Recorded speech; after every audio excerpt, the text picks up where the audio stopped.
वो तेरी मर्जी का मैं हूँ बोला, वो मेरे अल्लाह राम तेरी मर्जी का मैं हूँ बोला, वो मेरे अल्लाह राम।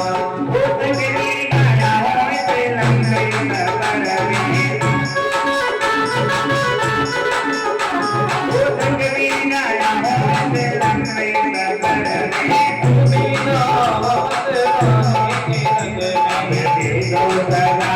से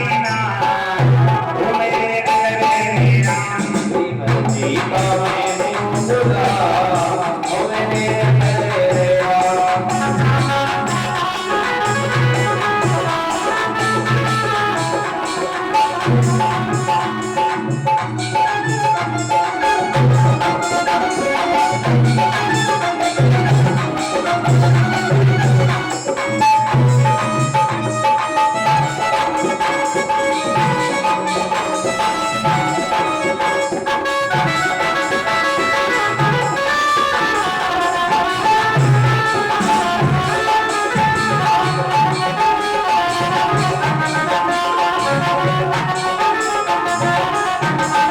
सफर में,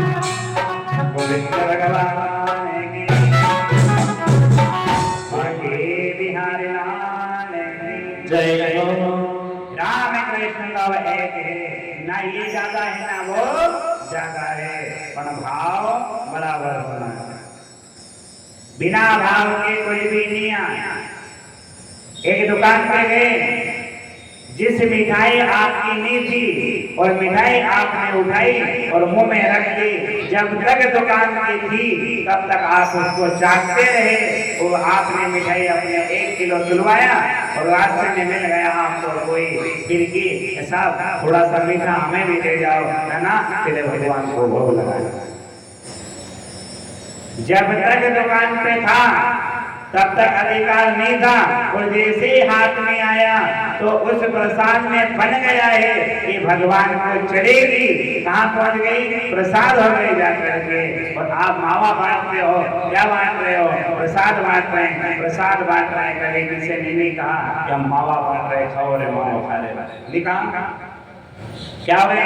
प्रसाद भगवान के पास में आ गई, वो साक्षात कर गई, वो आपको मिल गई, जिसका नाम हो गया प्रसाद। तो भगवान ने शरीर दिया है, 3.5 हाथ का शरीर, उसने दिया जा अच्छे सत्कर्म कर, धर्म का काम कर, पूजा पाठ कर, माता पिता की सेवा कर, सास ससुर की सेवा कर, परिवार की सेवा कर।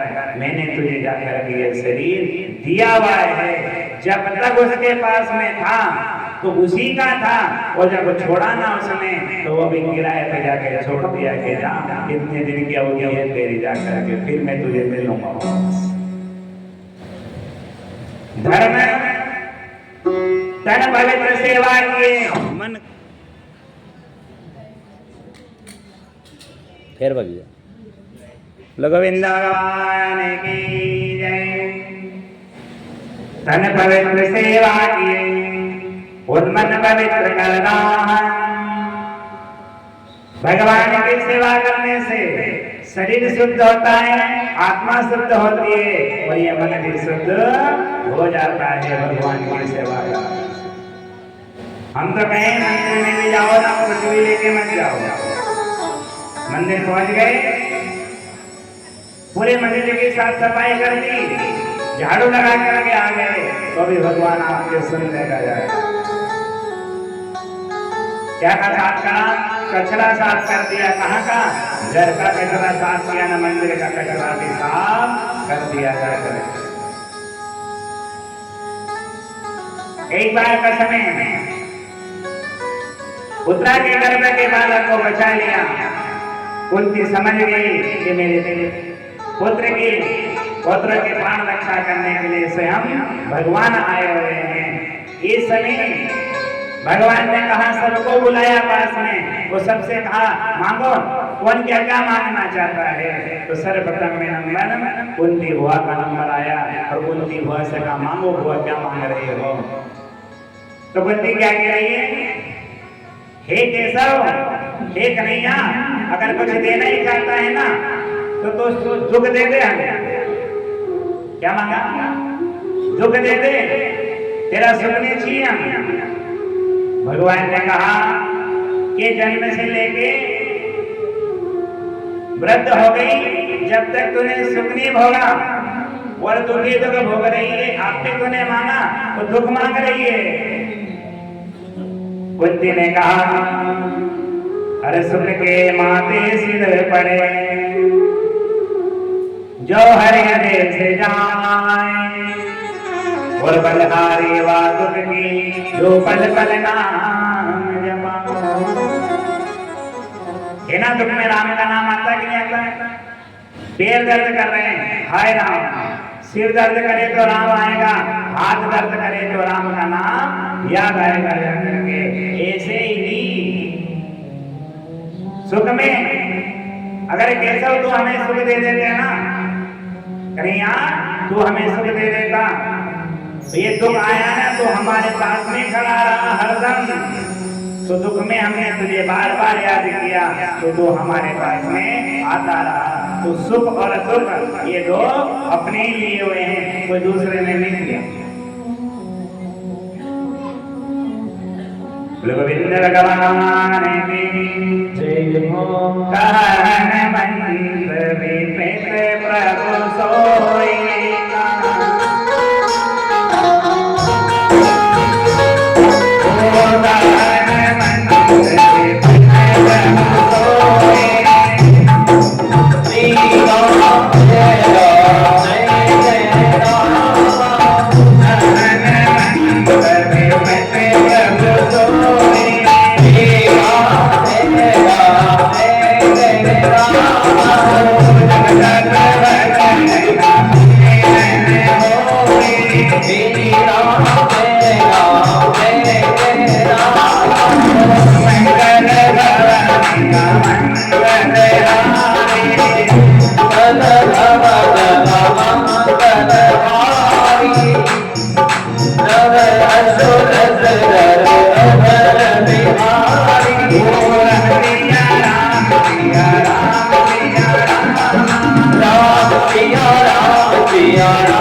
सुख नहीं मांगा है, दुख मांगा।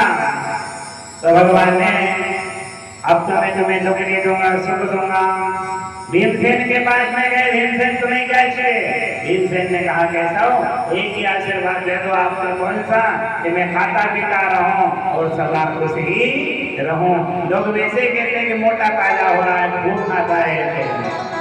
एक बात देखना, जो ज्यादा मोटा ताजा रहेगा ना तो खिलाने का हाथ भी ज्यादा रहेगा, उसको खूब खाओ और खिलाने का भाव भी बना रहेगा।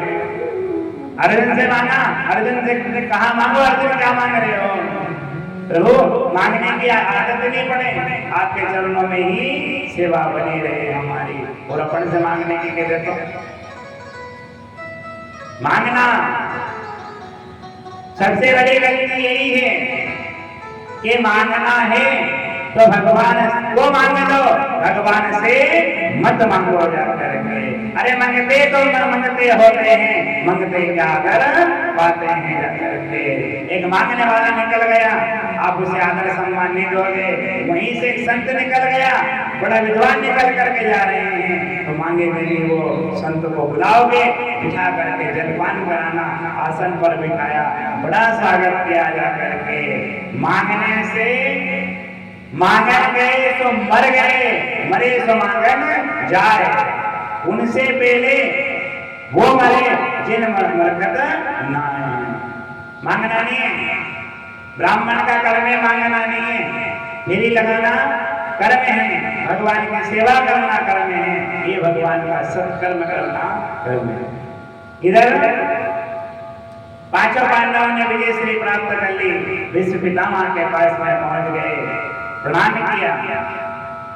भगवान ने कहा, विश्व पितामह, पांचों पांडव राजा बन गए, आशीर्वाद दीजिए इन्हें।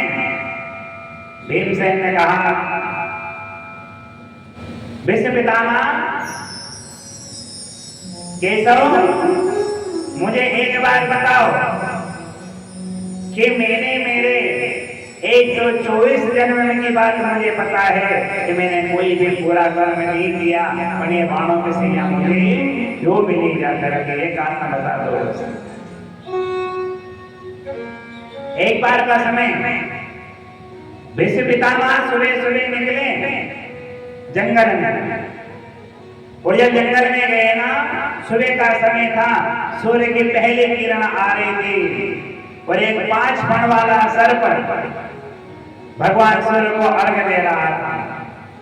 हाथ जोड़े ने कि 5 फण खिला करके सूर्य को अर्घ दे रहे थे। विश्व पितामह ने विचार किया जा करके कि कोई शिकार है मेरा, जैसे बाण चलाया जा करके ऐसा बाण चलाया, उस सर्प के पीठ पे जा करके बाण लग गए। उस सर्प ने श्राप दिया जा करके, विश्व पितामह, मैं तुम्हें श्राप देता हूँ जा करके कि तुम में इतने बाण लगेंगे जाकर कि तुम उन बाणों को भीग नहीं पाओगे, जाकर तुम्हारा पाप है ये रक्त के द्वारा बह जाएगा जा करके। एक प्रश्न तो ये था, और दूसरा कि भगवान ने कहा कि आपने कोई पाप नहीं किया है, आपको पता है, पर मैं कह रहा हूं आपने पाप नहीं, आपने पाप होते हुए देखा था जाकर के द्रौपदी को बड़ी सभा में बिना वस्त्र के करना। यही शब्द जब सुना तो विश्व पितामह ने कहा, मैं मेरी एक बेटी तुम्हें दान में देना चाहता हूँ। बेटी कौन है? वो है बुद्धि। इसमें कोई विकार नहीं है, ये बेटी मैं आपको अर्पण करना चाहता हूँ। इधर कन्हैया ने कहा, अभी तो और जी सकते हो, आपकी इच्छा से मरने का वरदान है आपको। तो अर्जुन से कहा, अर्जुन एक नहीं तो करोड़ों बार मेरे सिर के शरीर के ऊपर लगा देता, तब भी मुझे नहीं मार सकता था। मुझे वरदान दिया है कि मैं मेरी इच्छा से मरूंगा, मुझे मारने वाला कोई भी नहीं है जा करके। तो इधर भगवान ने की और जीवन अच्छे कि नहीं, तन पवित्र सेवा किए, वो धन पवित्र करदान, मन पवित्र हरि कथा सो, त्रिविध होय कल्याण। अरे सत्यनारायण भगवान की कथा कराओ, भागवत कथा कराओ, अनुष्ठान कराओ। कहीं पे जिस समय कोई बर्थडे रहता है, आप कोई जन्मदिन मना रहे हैं ना, उस समय भगवान के लिए सुंदरकांड कराओ। किसके लिए? अपने लिए। ये मत कहो भगवान के लिए करा रहे हैं, हम हमारे लिए करा रहे हैं। कथा भागवत पूजा पाठ अनुष्ठान करवाओ जा करके। ये दिया हुआ एफडी है बैंक के लिए, ये कब खाली होगी? जब जाएंगे ना तब जाकर के मिलेगी, अभी जमा होती जा रही है। गोविंद भगवान की जय हो, बांके बिहारी लाल की जय हो। ओ गोविंद बोलो प्रेम से, गोपाल बोलो रे, गोविंद बोलो प्रेम से, गोपाल बोलो रे, गोविंद बोलो प्रेम से, गोपाल बोलो रे, गोविंद बोलो प्रेम से, गोपाल बोलो रे।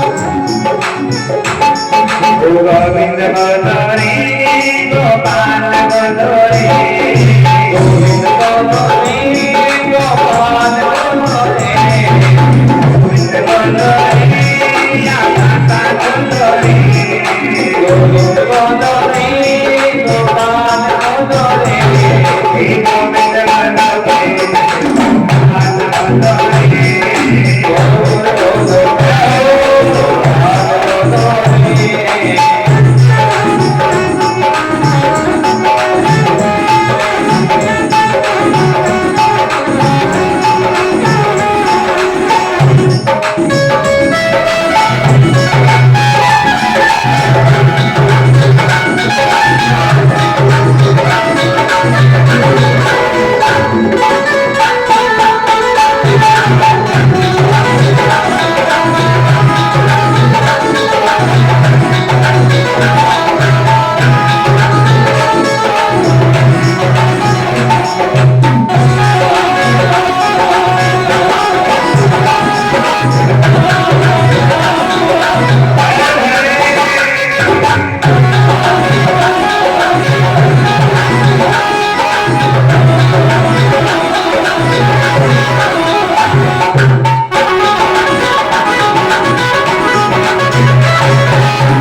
अमृत बरसे रे अमृत बरसे रे अमृत बरसे रे अमृत बरसे रे अमृत बरसे अमृत बरसे नाम के तुमको मिलो रे अमृत बरसे नाम के तुमको मिलो रे गोविंद बोलो रे गोपाल बोलो रे गोविंद बोलो मैं हो गोपाल बोलो रे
जय हो भगवान श्री कृष्ण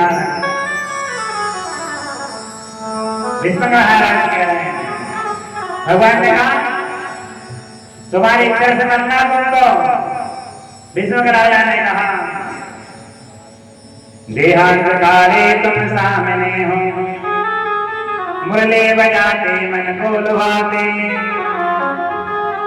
यह नाथ गीत गाकर आपके भजन सुने भागवत कथा सुननी पड़ रही है कथा सुन रहे हैं ये सब कब है जब तक कान ने साथ दिया आंखों ने साथ दिया है और मुंह से दांतों ने साथ दिया है चलने फिरने की शक्ति रही तब तक हमने भगवान के भजन कर लिए जो मरने का समय आता है ना सद के भगवान का नाम का जप करो भगवान की कथा सुनो भागवत सुनो जीते जी गीता जी ने सुनी जीते जी भागवत ने सुनी जब समय औरत हो जाए सुनाए नहीं कान से नहीं सुनाए दिखे भी नहीं पढ़े हैं नीचे उतार दिया फिर बुला करके कहो इन्हें गीता जी सुना तो गीता सुन के चले जाए क्या होता है गीता जी सुनाए हाथ पैर में कान कर रहे हैं आंखें से दिखाई दे रहा है कान से सुनाई दे रहा है तब तक सत्व कर्म कर लो जा करके बुढ़ापे में जो प्राण अवरुद्ध हो जाते हैं मुंह से आवाज नहीं निकलती है बोलने की कहो नहीं बोल पाए सुनने की कहो नहीं सुन पाएंगे नहीं सुना भी नहीं रहा है बोल भी नहीं पा रहे हैं आप सामने हो हमारे मेरे शरीर मुझे तो दर्शन हो गए मैं जीने अब नहीं जीऊंगा मैं तो शरीर ही आपके चरणों में जा रहा था गोविंद ने सबको प्रणाम किया अपना से बड़ों को प्रणाम किया आशीर्वाद लिया तीन चीज बढ़ती है प्रणाम करने से यश आयु विद्या और प्रणाम भी कैसे नीचे झुक करके पहले माताएं प्रणाम कैसे होता था पल्लू लिया और पल्लू लेकर कैसे प्रणाम किया जाता था अब के तो प्रणाम कर लो जाकर के अब तो सीधा हाथ चरणों में जाकर के फिर कहे गुरु जी मन्नत पूरी नहीं हो रही हमारी तो मन्नत पूरी कैसे होगी भगवान के मंदिर में गए जब तक नहीं झुकोगे ना किसने नहीं करोगे तब तक भी भगवान उस प्रणाम को स्वीकार नहीं करेगा अब हाथ ऐसे लोग दिया हाथ जोड़ने लग गए तो सगाई संबंध में हाथ ही जोड़ना रह रहा है साहब फलाना करा देगा ठिकाना करा देगा जाकर के हाथ जोड़ने लगा और झुक गए तो क्षमा बरन को चाहिए नजमाया अभिमान आशीर्वाद मिल गया बेटी सौभाग्यवती रहो पुत्रवान रहो सिर के ऊपर हाथ नहीं रखने दे सिर पे चरण पड़ना नहीं है। बेटे से कह दिया पिता को प्रणाम करना, माँ को प्रणाम करना, दादा दादी को प्रणाम करना, सब शर्म आए हम प्रणाम नहीं करेंगे। जा करेंगे यश बढ़ गया, कीर्ति बढ़ गई, आपका अपमान भी था वो भी प्रेम में बदल गया। जा करके ये तीन चीज बनती है। कहाँ? हर जगह जो अपने से बड़ों को प्रणाम करने का प्रयास करे। जा करके भगवान ने सबको प्रणाम किया। भगवान जब जाने लगे, इधर से चल दिए, सभी हस्तिनापुर में रहने वाले सब भगवान के दर्शन कर रही है। समय प्रांत पिता अर्जुन संग में गए, सभी विश्वास था ये भगवान है, पर युधिष्ठिर महाराज को भगवान के ऊपर विश्वास नहीं था। ये भी नन्हा ही है, छोटा सा है, अभी अर्जुन को संग में भेज दिया। अर्जुन भी आ गए। एक दिन का समय, जिस हस्तिनापुर में जिस बालक की प्राण रक्षा करे थी उत्तरा के गर्भ में जाकर के, वही आज हस्तिनापुर में अवतार लेकर के, जन्म लेकर के आए। बोले गोविंद भगवान की जय हो। भगवान फिर दर्शन करने के लिए आए।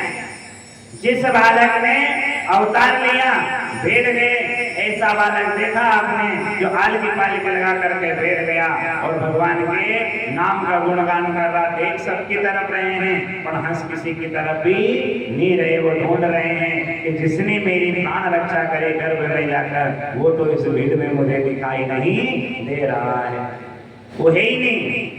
भगवान को पता चला जिस बालक की मैंने प्राण रक्षा करी वो आज हस्तिनापुर में अवतार लेकर के, जन्म लेकर के आ गया है। मेरे कन्हैया वहां से चले, सभा में गए, पहुंचे तो जो बैठे हुए हैं उन्होंने भगवान को देखा और देख करके किलकिलिया मार करके हंसने लग गए।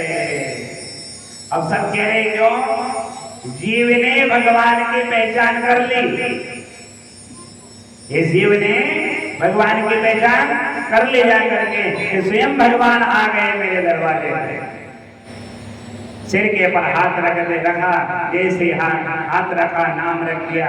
बोले परीक्षित महाराज की जय हो।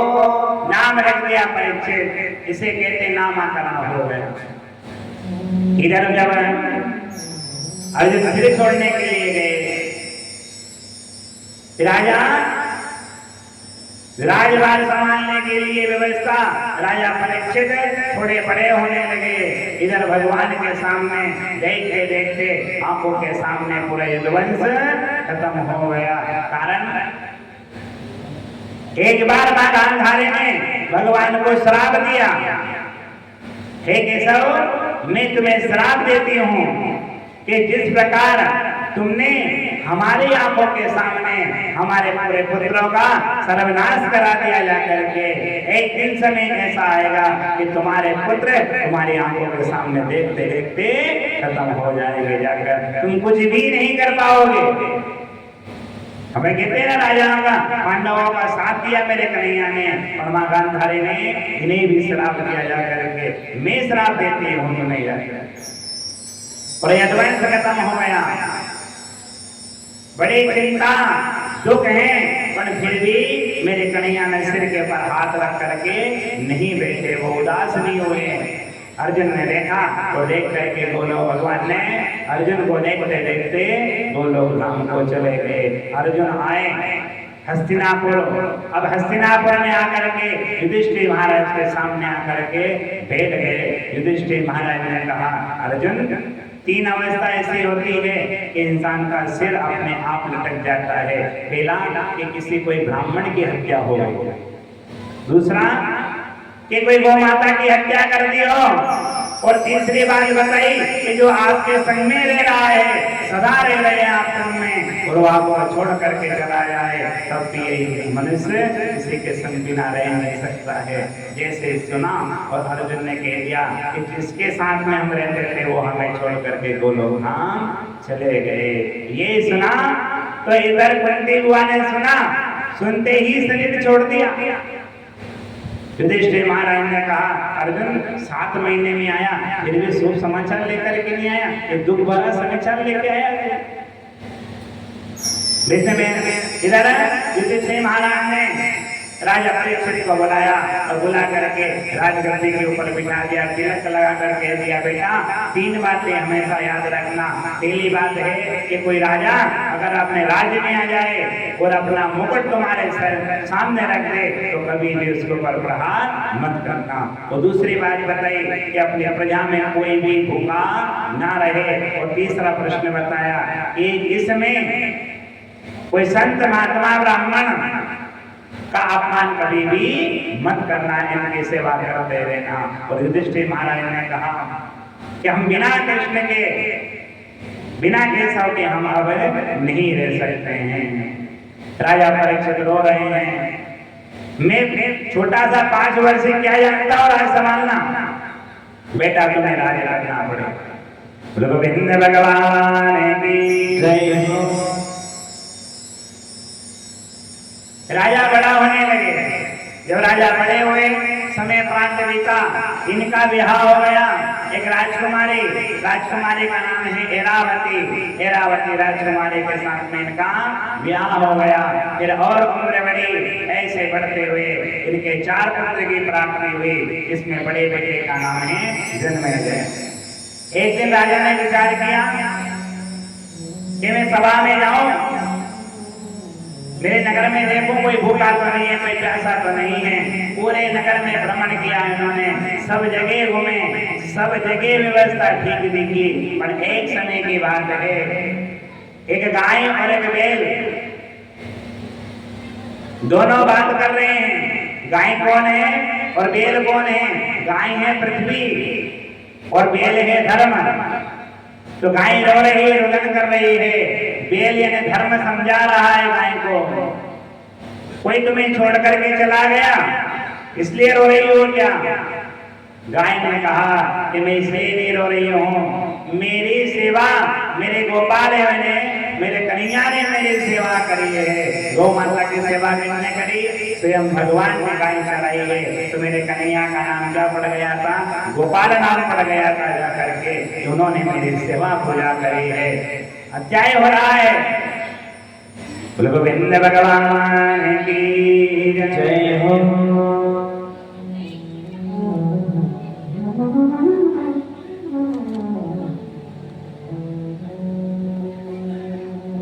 सतयुग में धर्म के 4 वेद थे। सतयुग जैसे ही गया,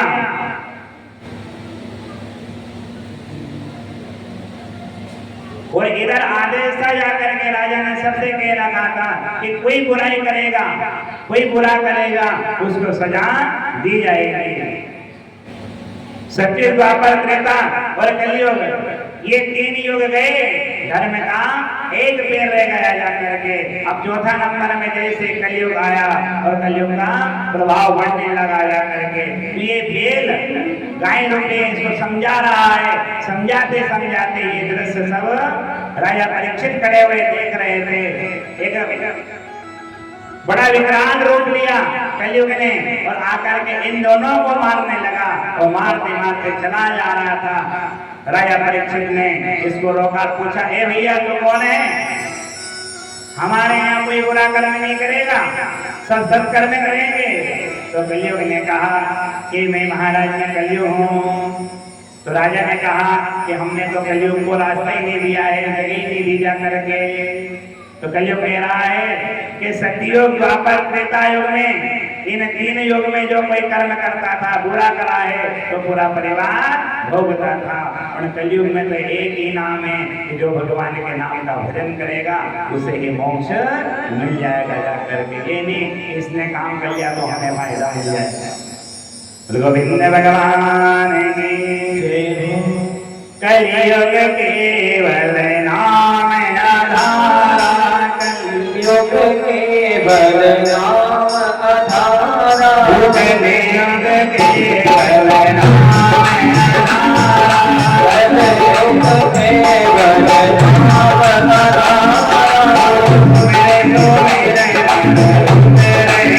आधारा, मेरे तो मेरे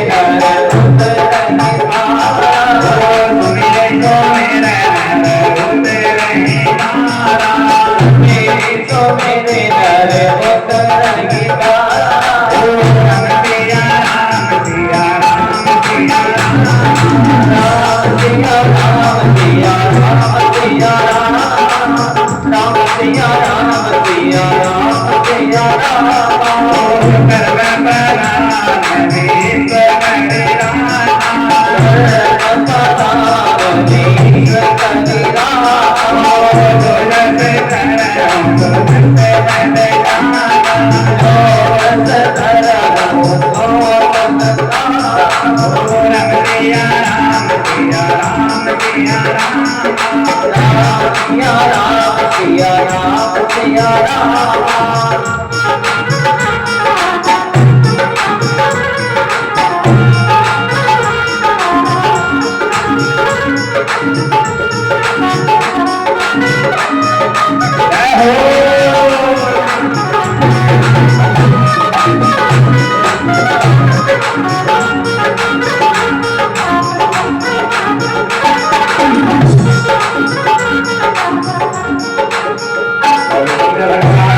सत्य, दान, दया और पवित्रता। आज का क्या रह गया? कोई कहे हम किसी के हाथ का भोजन नहीं करेंगे, हम स्वयं बना के भोजन पाएंगे। फिर वह कहा गया पता है, जहां पवित्रता है, अपने ऊपर पवित्रता, घर में पवित्रता, तो वहां भगवान वास करते हैं जाकर के। ये कलयुग जैसे ही आया, कलयुग ने राजा से कहा एक अच्छाई मन में अच्छी है कि जो पाप करेगा उसे भोगना पड़ेगा, पूरा परिवार नहीं भोगेगा जा करके। चल तुझ में एक अच्छाई है तो मान, क्या मानना चाहता है? इनके मस्तिष्क पे जो मुकुट पहना हुआ था वो जरासंध का मुकुट था, और जरासंध के मुकुट में जा करके चोर का पता नहीं कहां से आया हुआ मुकुट था। ये राजा परीक्षित ने इस मुकुट को धारण कर रखा था। कलयुग ने जगह मांगी, हमें रहने के लिए जगह चाहिए, तो राजा परीक्षित ने कहा जाओ जुआ सट्टे में, मदिरा में तुम्हारा वास रहेगा। ये सब जगह जा करके निमन जगह दे दी। राजा परीक्षित ने दिया तो सही, कलयुग कह रहा है अब मैं जगह तो मिल गई मुझे, पर राजा के ऊपर तो कोई भी प्रभाव नहीं है, ना जुआ खेलने जाए, ना सट्टा लगाए, ना मदिरा पान करे, ना वेश्यागमन करने जाए, ये तो बिल्कुल पवित्र हैं। अब इसमें क्या करें?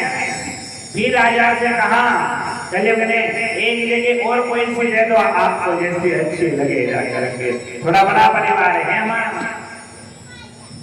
कलयुग ने कहा एक जगह और चाहिए, तो राजा परीक्षित ने कह दिया कि स्वर्ण में तुम्हारा वास रहेगा।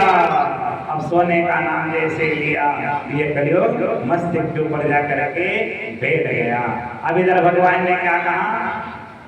धातु नाम हिरण्यगर्भाः। जब दक्षिणा का नंबर आता है कौन सा मंत्र बोलते हैं? हिरण्यगर्भाः समवर्तताग्रः। ये दक्षिणा का है, तो भगवान कह रहे धातु नाम किम, पूरे स्वर्ण में मेरा वास है। तो इधर राजा परीक्षित ने क्या बताया? कौन सा सोना? वो सोना कि जो पाप से कमाया हुआ है, चोरी का करा हुआ, चोरी से मिला हुआ जो धन है, उसमें कलयुग का वास रहेगा जा करके। अब कलयुग मस्तिष्क के ऊपर बैठ गया, राजा की बुद्धि को बिगाड़ दिया जा करके। गोविंद भगवान की जय हो।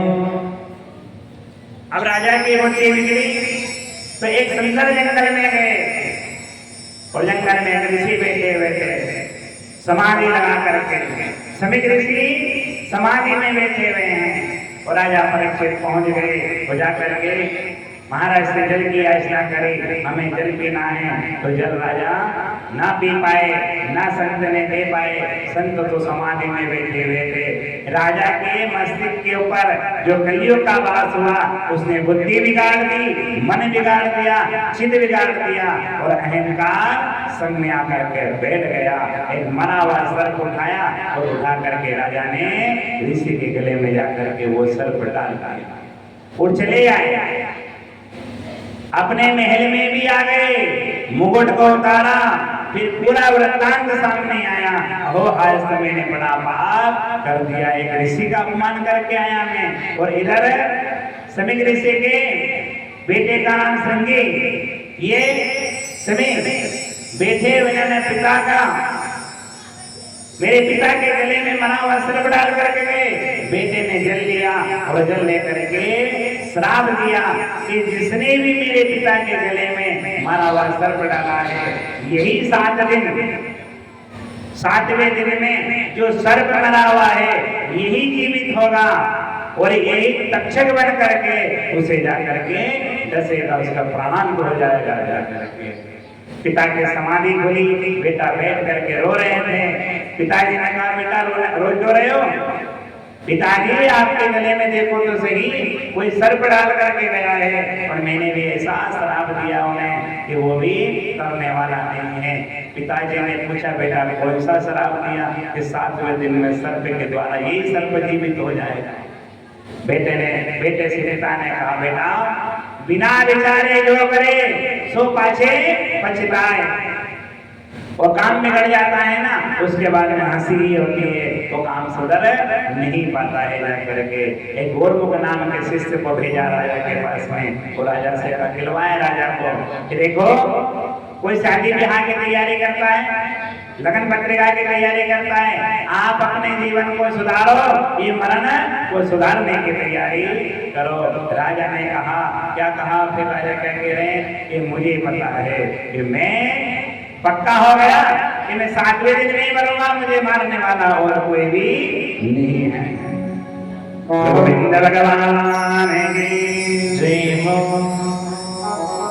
मैं 7वें दिन नहीं मरूंगा, मुझे पता है। जाकर के तो राजा ने अपने बेटे को राजगद्दी के ऊपर बिठाया और 3 नियम बताए। और 3 नियम बताने के बाद में जन्मेजय को राजगद्दी के ऊपर बिठाया। कुछ भी नहीं लिया, एक कमंडल भी साथ में नहीं ले गए। भूख लगी तो मांगे गाँव, गिनो न सांझ सवेरे। मुझे भूख भी लगेगी ना, तुम्हें मांग के खा सकता हूँ।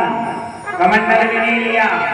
और पत्नी से क्या कहा, देवी एक बात सुनो, ना कोई कहेगा ना किसी ने कहा है, मैं जा रहा हूँ। मुझे ये मरने का श्राप नहीं, मुझे तरने का श्राप मिल गया है। करके सब जगह के पर कोई भी रहा नहीं बता पाए। फिर गंगा के तट पे पहुंच गए और गंगा के तट पे पहुंच करके संतों की सेवा करी और संतों से भी पूछा कि मुझे तारने वाला कौन है? आज उल्टी गंगा बह रही है, प्यासे को कुएं के पास में जाना चाहिए, पर नहीं, आज कुआं प्यासे के पास में आ रहा है। कुआं कौन है? ये कुआं है सुखदेव महाराज। और प्यासा कौन है? राजा परीक्षित प्यासे हैं और कुआं लेकर के स्वयं सुखदेव महाराज उधर से चल दिए जाकर के अपनी समाधि टूटी, कमंडल भी हाथ में नहीं है, चल दिए और गंगा के तट पे पावन तट पे आकर के खड़े हो गए। बड़े बड़े ऋषि संत बैठे हुए हैं। राजा परीक्षित ने चरण पकड़ लिए, वो चरण पकड़ करके प्रणाम किया और एक ही बात कर रहा है, गोविंद भगवान की जय हो। वो सदगुरु पैया पैरो,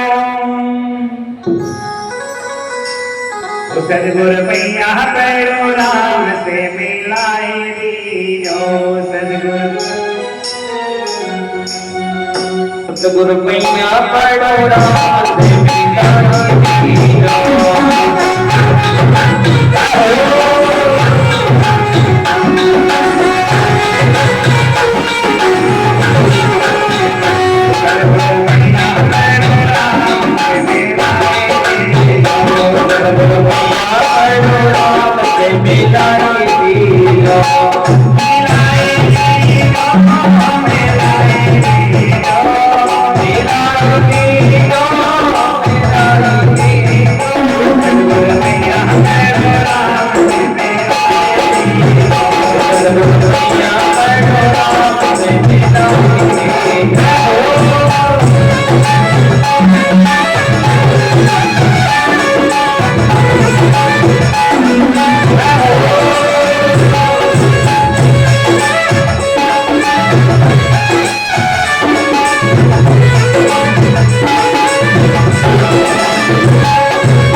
सोया मेरा हंसा जन्म जन्म का सोया मेरा हंसा जन्म का सोया मेरा हंसा सोया मेरा हंसा सोया मेरा हंसा सोया मेरा हंसा सोया मेरा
क्या बताया कि जन्म जन्म का सोया मेरा हंसा। ये हंसा कौन है? जो शरीर में रहने वाला है ना। आप कहते हो ना हम सो गए, पर सोने के बाद में भी पूरी रात हमें नींद आई है और हमारा मन इधर उधर भटकता रहा है। ये सपने में दिखा, कल वो सपने में दिखा, ये आ गया वो आ गया है। मोहन साजन सोहान हारा देखे स्वप्न अनेक प्रकार। अरे रात में सपना दिखा, वो सुबह हुई, जैसे आंख खुली सपना बराबर हो गया जाकर के हम तो हमारे पलंग पे सो रहे। रात को तो पूरी देर यात्रा करी, खूब नदी में नहाए, खूब पुस्तकें पढ़ी, खूब कथा सुनी हमने। कहीं चोरी हो रही थी वो देखा। ये सब देख देखने के बाद में जैसी आंखें खुली, ये पर्दा हटा अंधकार का और प्रकाश में जाकर के बैठ गए जाकर के कि जन्म जन्म का सोया मेरा हंसा। राजा परीक्षित ने चरण पकड़ लिए कि मुझे परमात्मा की प्रार्थना सी, मुझे और कोई भी ये सब तो छोड़ाया मैं। राजा परीक्षित चाहते तो पत्नी को भी संग में लेकर के आते, पर भगवान राजा परीक्षित का मन। और एक बात है कि तीन व्यक्ति को कोई भी नहीं समझा सकता, चाहे बड़ा विद्वान हो, चाहे डॉक्टर हो, चाहे वकील हो, पैसे से कुछ भी करता हो, पर 3 व्यक्ति को कभी भी नहीं समझा सकता है। पहले नंबर में तो हो गई पत्नी। कितने ही बड़ा डॉक्टर हो, विद्वान हो, पत्नी से कह दिया कि आज 11 से कल 11 कर लेना, फिर भी वो कहेगी बेटा से कि ना देख तो सही, तारा दाज थोड़ा जल्दी जल्दी में तारीख नहीं देख, मैं गलती से तो नहीं की है 11 साल है कि आज तो नहीं। रोज पंचांग पलट रहे हैं। डॉक्टर भी रहेगा, पत्नी ने गोली मांग ली बुखार की, वो जल्दी जल्दी में देके चले गए, फिर भी पत्नी को भरोसा नहीं हुआ, फिर भी पूछा कि नाना देख तो ये गोली बुखार के पेट की गोली है, जल्दी था थोड़ा सा देख के चली। पहली हो गई पत्नी। दूसरा कौन है? दूसरा नंबर आया पड़ोसी को। कितने समझाओ, कितने बुझाओ, उसे बार बार कहो ये काम कर ले, फिर भी कहेगा साहब इनका कुछ फायदा होगा इसी में, इसीलिए बार बार हमसे कह रहे हैं। वो तीसरे नंबर में आ गया बेटा। कैसे समझाओ, कैसे बुझाओ करके कुछ भी कहे, पर पिता की बात को एक बार छोड़ देगा, फिर भी काका जी से दूसरे पड़ोसी से जाकर के राय लेगा जाकर के। तो पहला बताया कि माता पिता गुरु की वाणी, ये 3 ऐसे हैं। पहले नंबर में माता पिता, फिर दर्जा किसका मिल गया? अपने गुरु बना लिए। माता पिता गुरु की वाणी, और बिना विचार करे सब जाने जा करके सब कुछ छोड़ देना। अगर गुरु ने बोल दिया ना कोई कर्म करने का करो, पिता ने कह दिया, माँ ने बोल दिया, उसमें कभी भी नकारा नहीं होना चाहिए। गोविंद भगवान की जय हो। राजा परीक्षित सुखदेव महाराज के चरणों में गिर गए। एक ही प्रश्न किया कि 7 दिन में मरने वाले को क्या करना चाहिए? श्वास श्वास पर कृष्ण भजे, और विरता श्वास न कोई, ना जाने इस श्वास की आवन हो न हो। हर श्वास में भगवान का नाम। ये श्वास आ रही है कल पता नहीं है,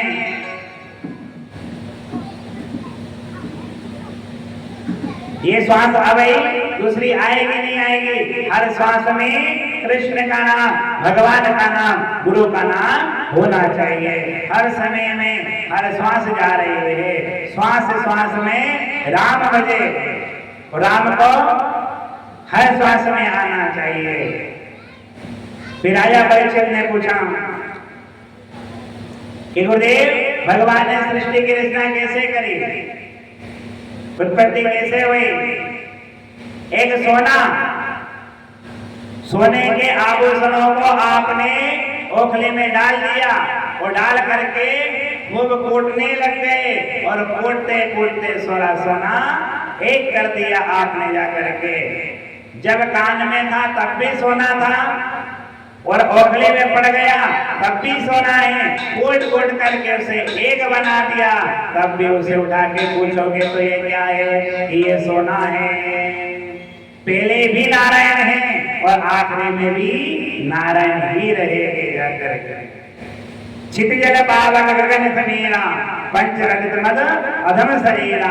5 तत्व से मनुष्य बनता है, और 5 तत्व से ही ये जीव बनता है जाकर के। और मनुष्य में एक शक्ति ज्यादा है, कौन सी है? वो है आने जाने की शक्ति। वो जानवर में वो शक्ति कम है, वो किसी दूसरे के असर रहते हैं, कहीं आना जाना ले जाना है, उसको दौड़ के ले जाना पड़ता है, और मनुष्य कहीं पर भी जा सकता है।